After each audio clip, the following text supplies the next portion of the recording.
Hey guys, Brian here from the Torch Guys. Thanks for shopping with us. Right now I just want to talk about a frequent problem that we hear from our customers. And that's in regards to vented gas log sets that have remote controls as the ignition preference. So a lot of people, at the start of the season will call and they say, hey, I changed the battery in my remote control, but the unit won't kick on.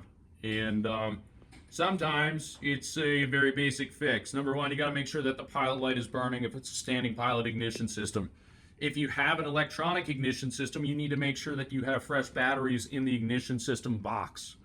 But lots of times, if it is a standing pilot ignition system, it's as easy as changing the batteries. And what people don't realize, understandably, is that there's batteries in the handheld remote, and there's also batteries in the receiver box inside the fireplace. Okay, so in the remote, you're going to have an A23 battery.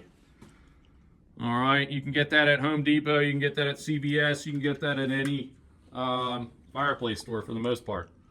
All right, in the receiver box, okay, you're going to have 4 AA batteries. All right, and you need to make sure that you change batteries in both locations. So a lot of times people only change them in the handheld, not realizing that there is a receiver box inside the fireplace. All right, and when you do that, you need to make sure that the receiver box is in the remote position. All right, that's very, very, very important. Make sure that you change the batteries in the receiver box. Make sure that you change the batteries in the handheld remote as well.